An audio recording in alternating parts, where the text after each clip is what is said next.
Continuamos con el poder matutino. Llegó el momento estelar. Tenemos con nosotros a Pedro Domínguez Brito, quien es hermano del ex candidato presidencial del PLD y fue miembro del Comité Central del PLD y ahora creo que se nos ha cambiado para el PRM. Buen día, doctor. Buen día. Buen día. Qué alegría estar aquí entre el poder. El poder, telepoder y el poder matutino.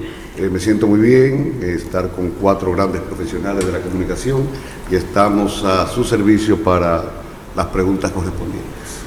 Bien, bueno, vamos a comenzar. El PRM como partido ha fallado en resolver los problemas sociales, o sea, el problema del agua, el problema de la electricidad, de las calles, de la salud.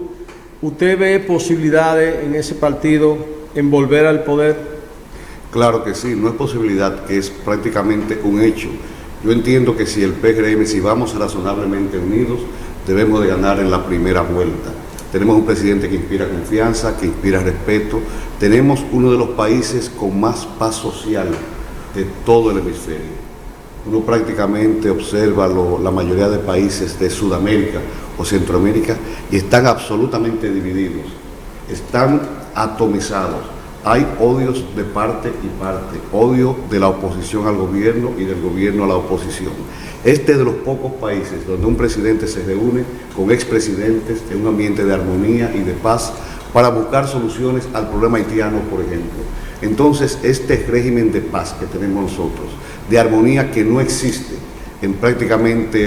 o existe en muy pocos países de América Latina o inclusive de Europa. En Europa también los países europeos están divididos. Italia está dividida, Alemania está dividida, Francia está dividida, España está dividida.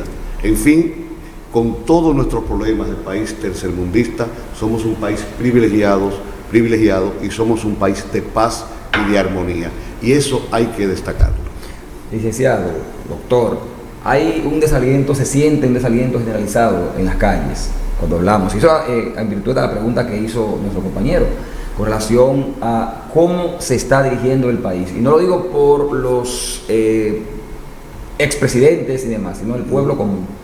En este caso, ¿qué usted puede decirle para quizás dar un poco de tranquilidad a este pueblo que se siente un poco desprotegido por todos los servicios que están ahora bien altos, por todos los servicios que no están siendo regularizados y sobre todo que se siente de una manera u otra como a la intemperie? No, como partido, ¿qué usted puede decir a ellos? Es una percepción de que el país está decepcionado. Yo no lo veo así.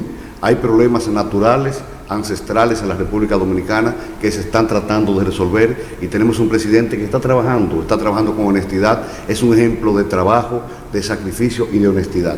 Esa percepción puede que la tengan algunas personas, pero el país está avanzando, quizás no como uno quiera. Tenemos un salario mínimo interesante y es importante señalar lo siguiente: cuando se habla a veces de seguridad ciudadana, la seguridad ciudadana se mide en base a la cantidad de homicidios por cada 100.000 habitantes. Y la República Dominicana está muy por debajo de la media en América Latina. Aquí tenemos menos de 2 dígitos de índice de homicidio en República Dominicana. ¿Qué significa eso? Que aquí hay más seguridad ciudadana y hay que destacar lo bueno, que países tradicionalmente seguros como Costa Rica, que hay un 12-13% de índice de criminalidad, o el Uruguay. Pocos países nos superan a nosotros en esa materia y eso hay que destacarlo, esa es la realidad. Uno va a cualquier país de Centroamérica y Sudamérica y uno anda con miedo en las calles. Aquí uno anda con cierta prudencia, pero no esa inseguridad que existe en otros países. Muy pocos países tienen mayor seguridad ciudadana que nosotros. Podemos destacar el caso de Chile, Argentina, creo que Guyana, pero en ese sentido hemos mejorado bastante. Yo prefiero hablar de lo bueno sin negar que hay cosas que hay que mejorar. Hay aspectos ancestrales, por ejemplo, a mí me duele el problema de la educación FAM. Vamos muy mal, un problema ancestral, repito, que yo creo también que el presidente le está poniendo la atención debida. Sin embargo, la canasta familiar anda por los 50.000 pesos, sí, y el salario mínimo anda por los 20.000. ¿Cómo explica? La canasta familiar siempre, en base al índice del Banco Central, siempre es mayor que el salario mínimo. Aquí hay un sector informal que está creciendo y más o menos la gente compensa. Ahí también hay una especie de desbalance y ahí tienes toda la razón. Pero, por ejemplo, aquí una gran parte de la población está saliendo de la pobreza, tenemos una clase media cada vez más fuerte. Algo importante es que el país refleja y representa paz a nivel de inversión extranjera. Y no hay inversión extranjera si no hay seguridad económica, si no hay seguridad jurídica. Y otro aspecto que, repito, quiero ser propositivo.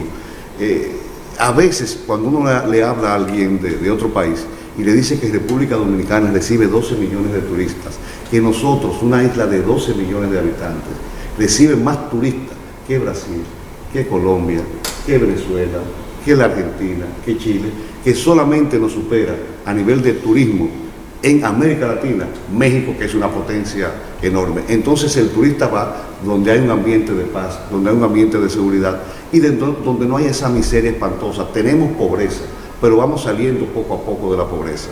Mal que bien, uno va a cualquier barrio, a cualquier comunidad y la gente tiene el televisor que tiene uno de clase media, media alta. Es decir, se ha democratizado un poco la comodidad, vamos a llamarlo así, sin negar, repito, que hay mucho trabajo por hacer y el tema principal para mí es la educación. Ahí hemos fallado como nación desde hace décadas y hay que ponerle ya atención a eso. No podemos seguir nosotros siendo de los últimos países en matemáticas, en lengua comprensiva, en todo eso, y es un tema para mí que es el más preocupante, además del tema haitiano. Sí mismo es. Sí, Pedro, vámonos al PRM. El presidente, ¿sabe que terminó, verdad, 2024 las elecciones? El presidente no va a ser candidato porque él mismo, ¿verdad? Quiso brindar, ¿verdad? La Constitución, y vemos que en el PRM viene lo que son la elección para elegir, ¿verdad?, el próximo candidato.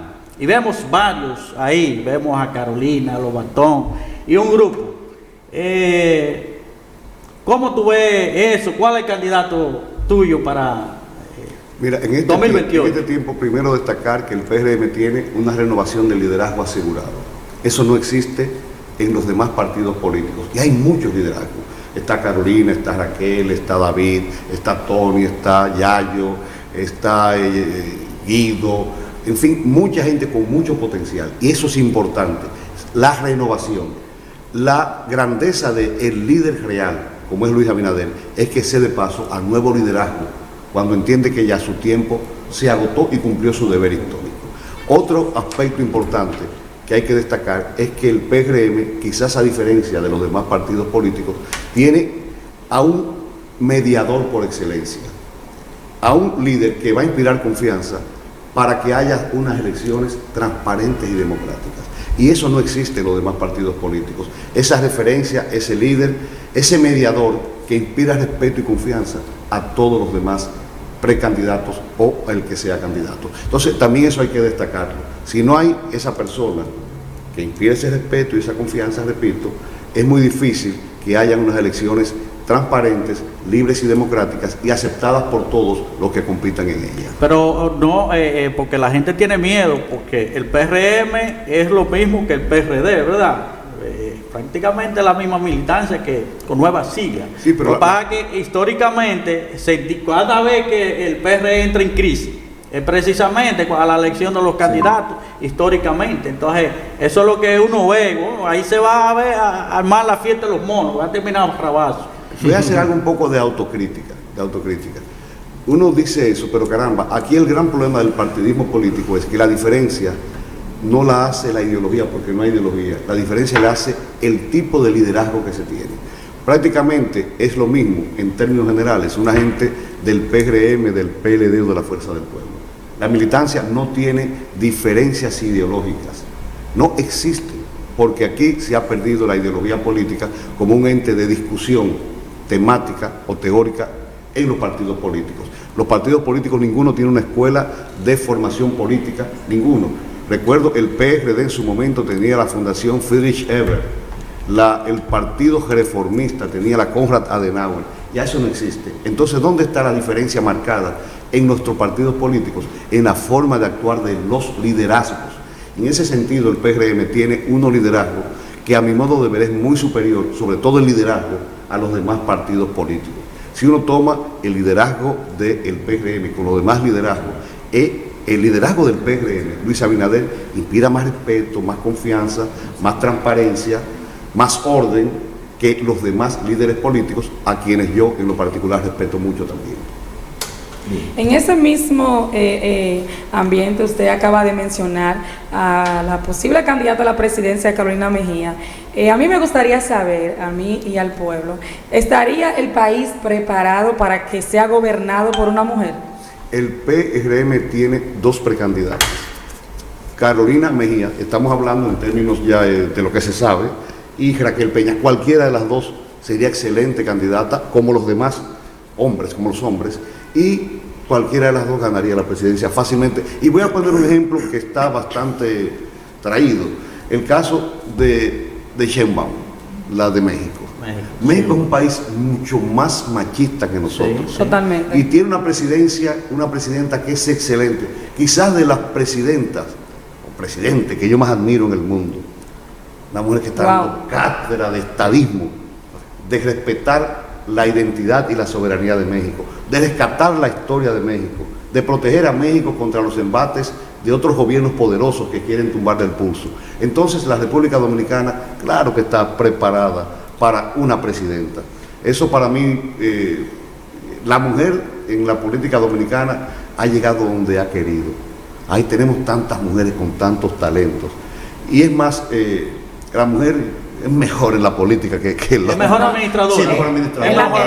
En la política, sí. En la política y en todo. En todo. Entonces vamos a pedirle entonces que por el cambio vamos a optar por tener una mujer presidenta en este país, la primera en la historia. Tomar en cuenta que otro partido también tiene mujeres que quieren ir a la presidencia. Claro. Mira, por ejemplo, Margarita Cedeño fue una mujer de Estado. Doña Milagros Ortiz Bosch, del PRM, es una dama que donde ella está, uno tiene que inclinarse reverentemente por todos sus valores. Para poner dos ejemplos. Hay que ver si los dueños de los partidos políticos, aquí los partidos tienen dueños, la pueden candidatear, la pueden presentar. El gobierno está privatizando todas las empresas públicas a través de los fideicomisos. O sea, que las empresas públicas son empresas de servicio, pero la empresa privada, su vocación es obtener dinero. ¿Cómo usted ve esta política de...? Lo primero, que el gobierno no ha privatizado ninguna empresa pública. Los fideicomisos es una forma de privatización. Es entregar la administración pública a la administración privada. No tiene que ver absolutamente nada con eso.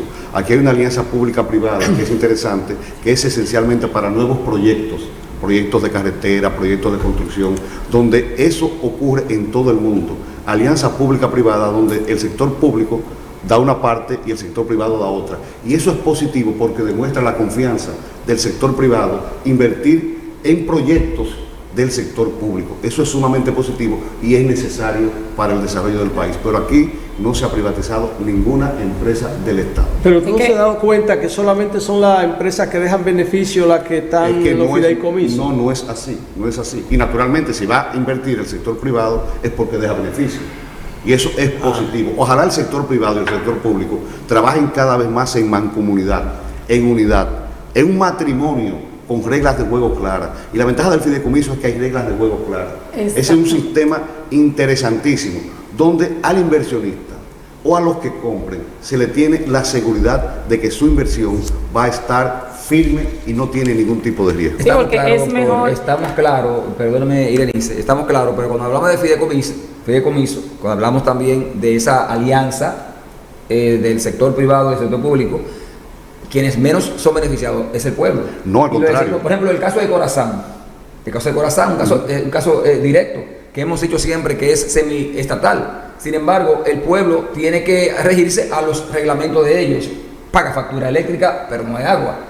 En el caso también de cuando hay actividades, es el sector privado que más se beneficia, y ese sector privado es una alianza que entiende el poder. El Estado se aparta, solamente invierte, pero el Estado, el sector privado es que tiene el poder y el pueblo dominicano es que tiene que adherirse a lo que es Estado, a esa asociación privada. Pero ¿en cuáles instituciones ocurre eso?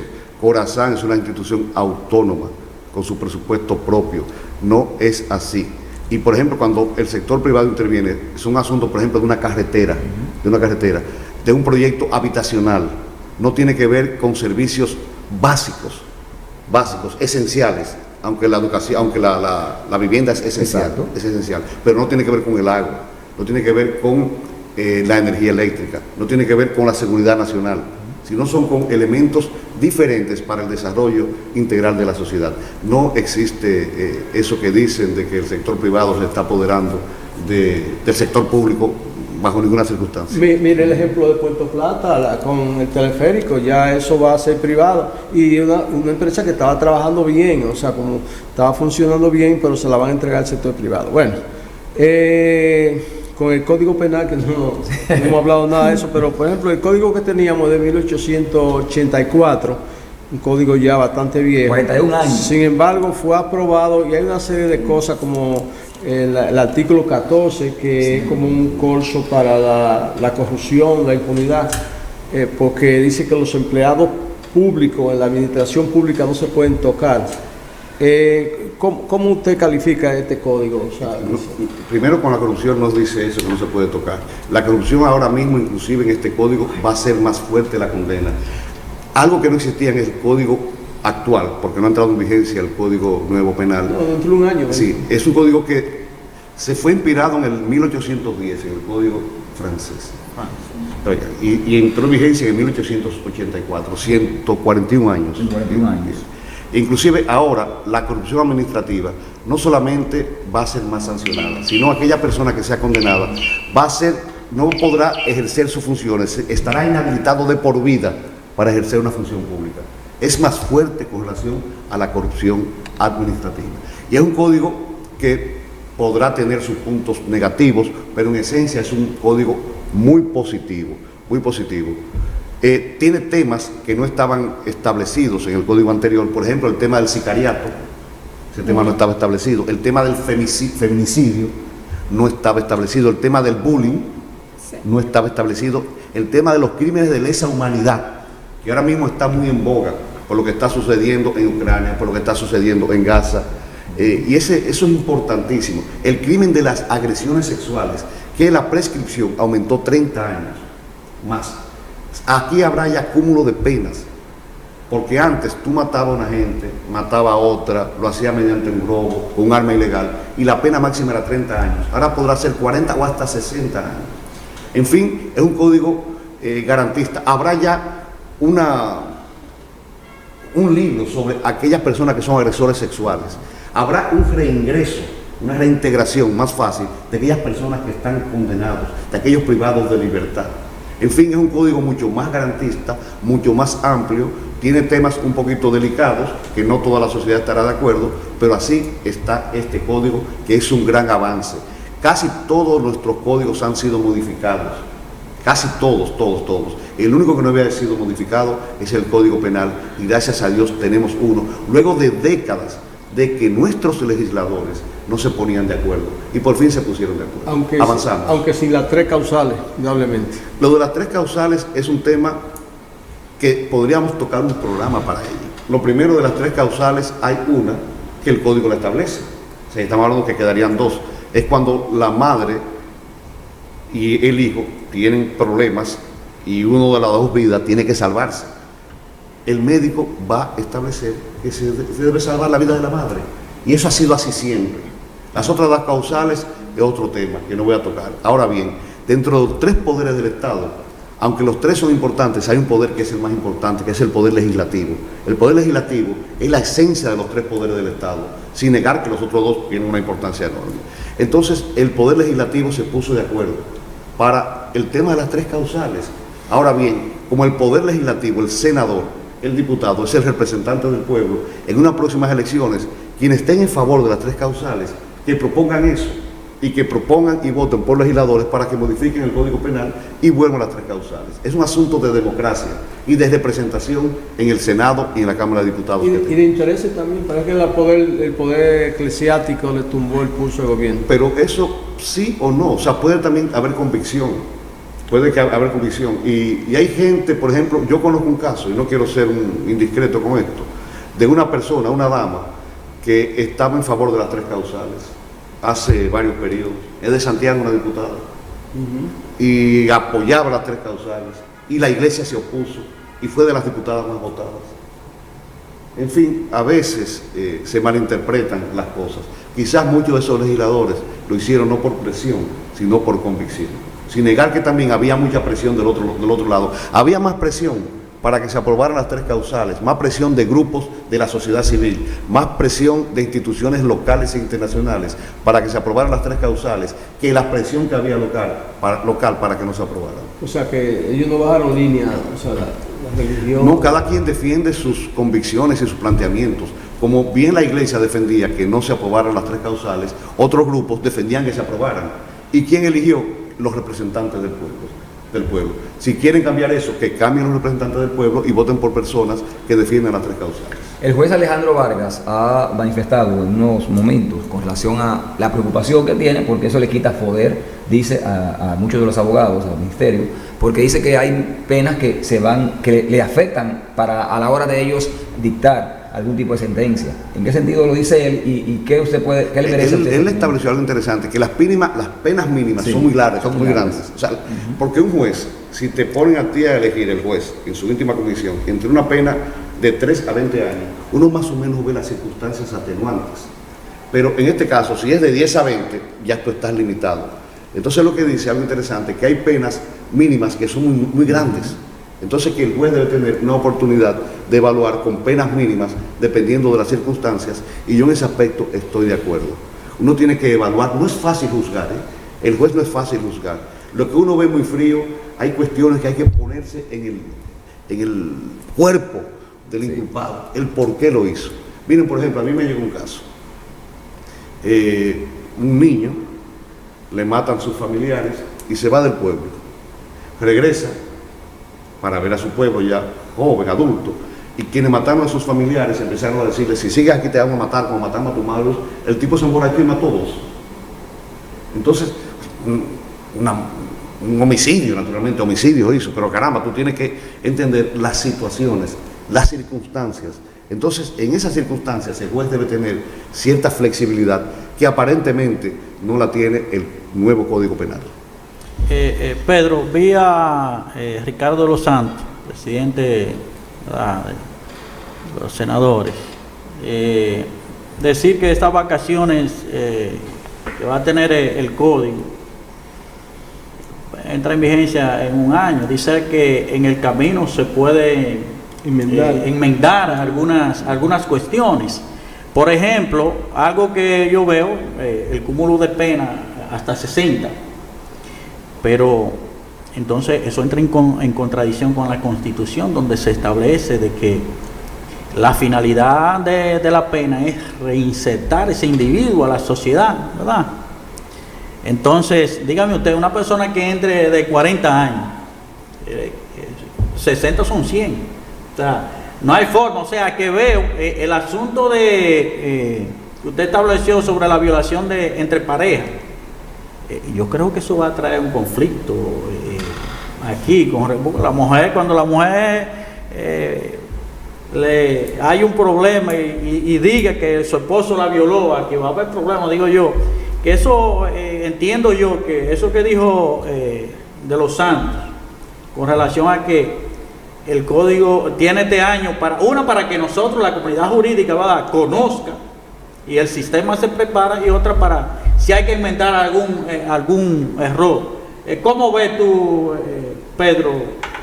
Aquí todavía hay gente que habla de que la Constitución Dominicana es de interpretación restrictiva. No es de interpretación restrictiva. La Constitución Dominicana, y voy a caer en el Código Penal, es una constitución viva que se adapta a los cambios, a los nuevos tiempos. El nuevo Código Penal no va a ser de interpretación restrictiva. Cada caso tendrá su fórmula, su manera de ser fallada. y cómo se van a ir resolviendo esas situaciones por medio de la jurisprudencia, de los fallos que hagan los jueces y sobre todo los fallos que van a llegar de la Suprema Corte de Justicia, y también habrá fallos del Tribunal Constitucional. Va a ser un proceso interesante, va a durar varios años y la jurisprudencia irá aclarando esas lagunas que existen. No puede ser ni una normativa ni un reglamento, o se modifica el código o tendrá que venir la jurisprudencia, que son las decisiones de los tribunales. Algo interesante, la doctrina, que es lo que piensan los abogados sobre el Código Penal, va a ser interesante también, y en lo que llegue esa jurisprudencia, esa doctrina jurídica va a enriquecer lo que nosotros debemos aclarar del nuevo Código Penal. Con relación a esto también, doctor, muchos abusos policiales, y hay una parte que tipifica ahora que los policías se han juzgado y se han llevado a los tribunales.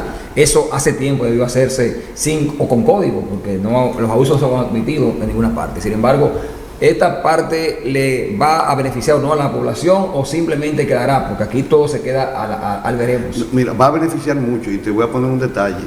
Sanciona al policía que no permite que se le grabe. Sí. O sea, ya eso es un buen logro. O sea, la policía ya debe tener mucho más control y mucho más cuidado. Y esto va a fortalecer bastante el sistema de derecho y el respeto de los derechos humanos. Es un avance bueno, y se respeta mucho a la víctima, y se condena mucho los abusos de poder.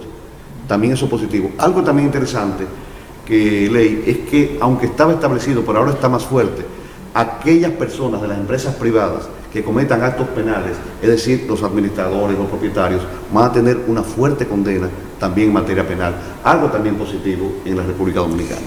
En la Barrigol quiere construir una presa de cola, y bueno, ha contado con la protección del gobierno, porque la fuerza pública ha estado ahí reprimiendo y eso.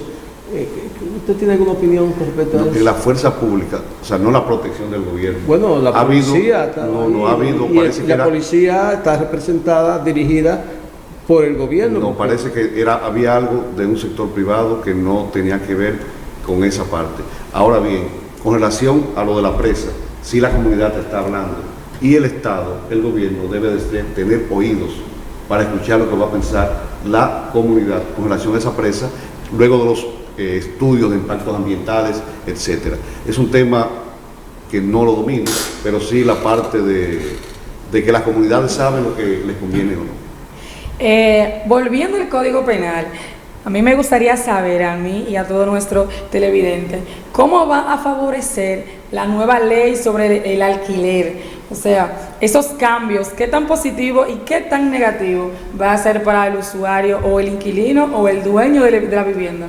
Sí, la nueva ley de alquiler no tiene relación con el Código Penal, sino es una nueva ley que no ha sido promulgada por el Poder Ejecutivo. No creo que haya llegado todavía al Poder Ejecutivo. Es una ley con algunos cambios interesantes, se le da más poder también al propietario. Aquí se abusa mucho del inquilinato. Se va a limitar el tema de los depósitos de 3, no podrá ser más de 2 meses, no podrá aumentarse más del 10% anual. Y son temas interesantes, no es una ley todavía, no ha llegado, creo, al Poder Ejecutivo para su promulgación o para sus observaciones. Entonces vamos a esperar estos días a ver qué sucede, pero creo que también es necesaria. Bueno, le damos las gracias a Pedro Domínguez Brito, y nosotros estaremos aquí mañana de nuevo. Feliz resto del día. Gracias.